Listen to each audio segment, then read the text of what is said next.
Learning Curves and Coffee, where we skip the perfection, spill the real, and talk parenting, teaching, and personal growth over a hot cup. I'm Ivory, a mother, edupreneur, and your caffeinated co-pilot through the meltdowns, meetings, and magical moments. Let's get into it.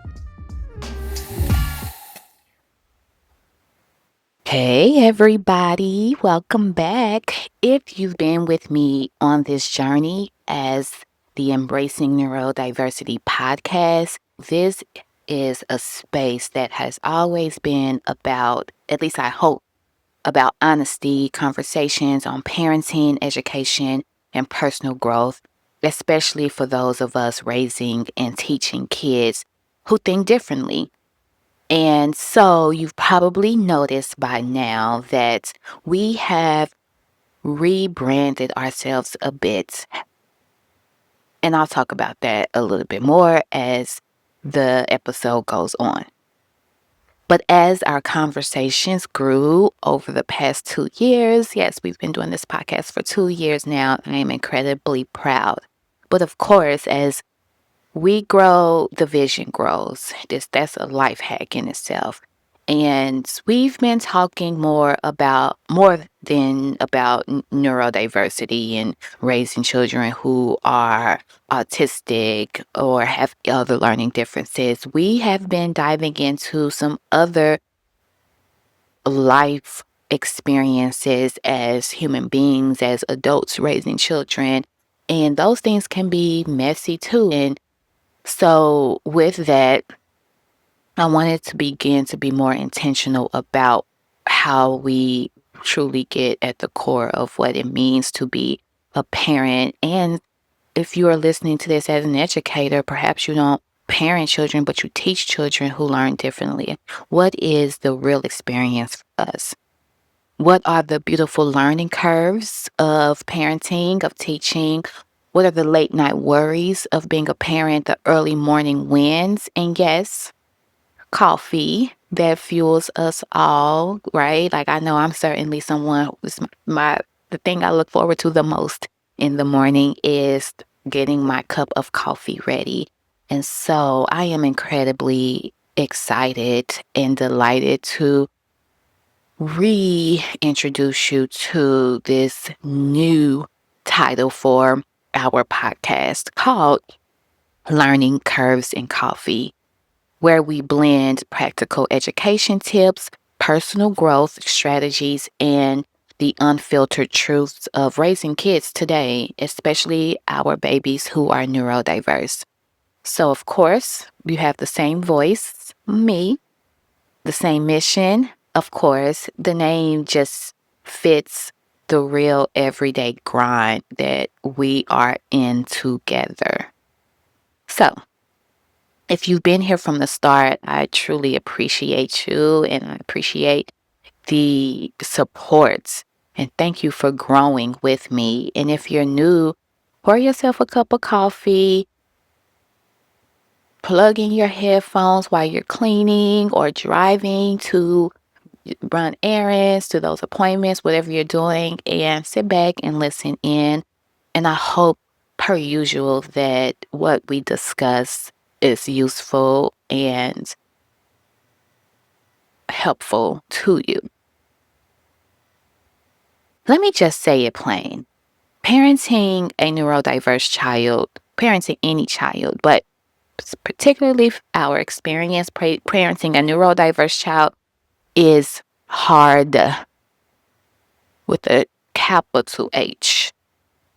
It's a beautiful and rewarding experience, yes. And I'm not saying that just to say it. Like, truly, I have beautiful and rewarding experiences with my son daily. But it is also exhausting in ways that most people will never see. It's not just the day-to-day task. It's the invisible labor. It's the constant explaining, the advocating, the researching, the adjusting plans because something that worked yesterday doesn't work today. We know that experience, right? Where you're like, you liked this food yesterday. Okay, now you don't want it. Or you enjoyed this activity yesterday. Okay, now you don't want to do it. The pivot is constant in our world, and that can be daunting and exhausting for a parent. It's the emotional stamina that it takes to show up for your child again and again when you sometimes are running on fumes.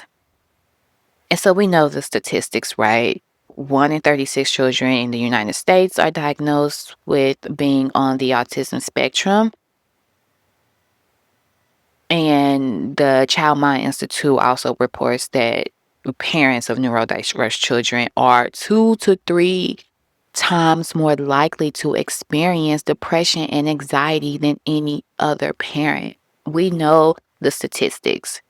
And those numbers aren't just statistics, they are our real lived experience for so many of us. And we oftentimes suffer in silence because we are either one, ashamed to speak up for fear of judgment, and number two, we do not want people to think that we do not love our children or that our children are a burden for us. But here's what's missing from the conversation. Parents, you are doing a good job, even if it doesn't feel like it. I need you to know that. Even if the only quote unquote win that you have some days was that everyone got dressed. Even if you cried in the shower before school drop off, yes, that's a thing. And it's so guess what? It's okay. You are doing a good job, and we need to hear that more. So please know that regardless, you don't have to have it all together every day to know and to feel that you're doing a good job. Your house doesn't have to be pristine and clean. Your child does not have to be well behaved throughout the day with no meltdowns or no attitude. You have completed all of the tasks on your to-do list to be a good parent. You are doing a good job by simply getting up out of bed, putting your 2 feet on the floor, and choosing to try again. When you're a parent, or whether when you parent a child who thinks or learns differently, you're not just a mother or a father, you're an advocate, a translator, a coach, and often the one holding it all together when the world doesn't fit your child. That is incredibly heavy. That is a heavy lift, and the weight of it can sneak up on you sometimes when you don't even realize it. And I want to be really clear that this isn't about pity. I don't like a pity party, and I don't project pity upon any other parent in our community that are raising children who are on the autism spectrum or any other learning difference, right? I don't do that, and I don't want pity. This is about naming the work and giving ourselves credit for the emotional labor we do every single day. So, per usual, though we have different branding and a different title, I would be remiss if I did not, of course, provide you with some solutions that I've incorporated into my own life and that work. And I want to say that these solutions are not intended to fix you or your child's difficult moments. These solutions are not intended to magically make your life more seamlessly manageable. No, these solutions or strategies, if you will, are to help you manage your stress and your anxiety and to help you to recognize and be present with yourself and not to dismiss or diminish your human experience.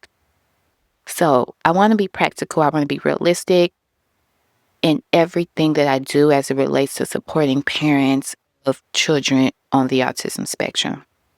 And so these are very doable because we know that our days are busy. We know that our days can be taxing.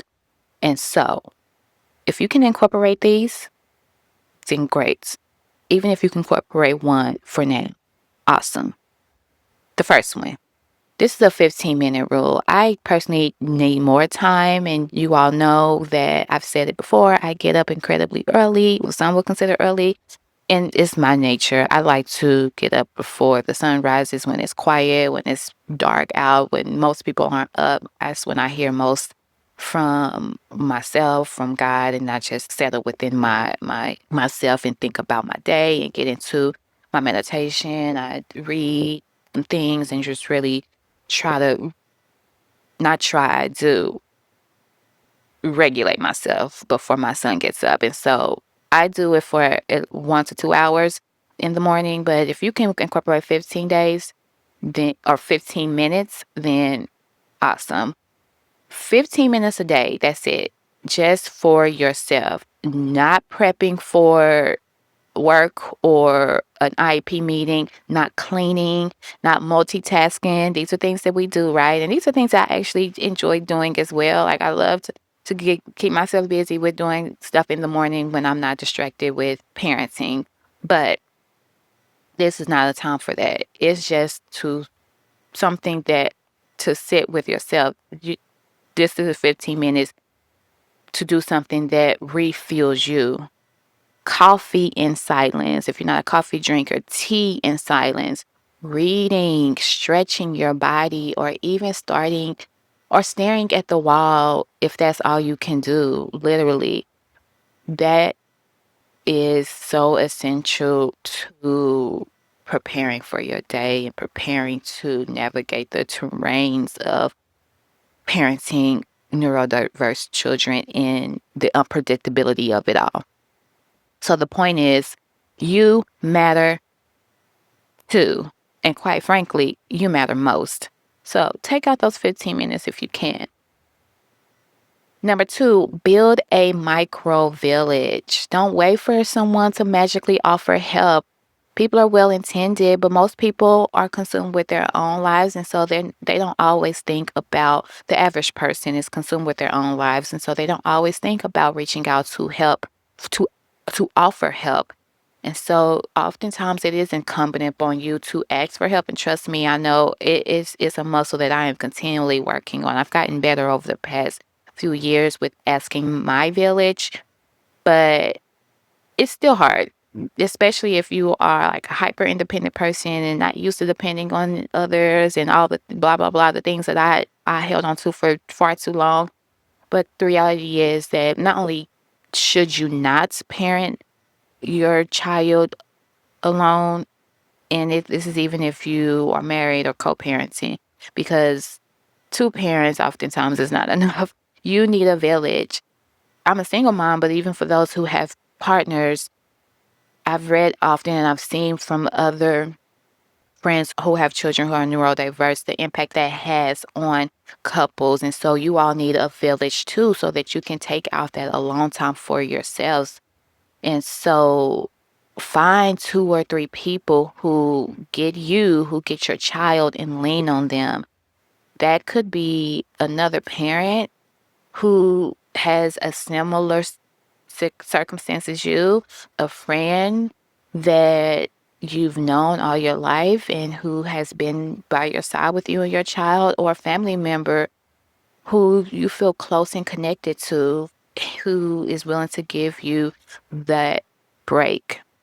Build your micro village. You're going to need it, and your children deserve to have a village too. And then 3, you want to, if possible, anchor your day with a win. There's always something to find that you could celebrate, always. So pick one small goal that you can realistically hit.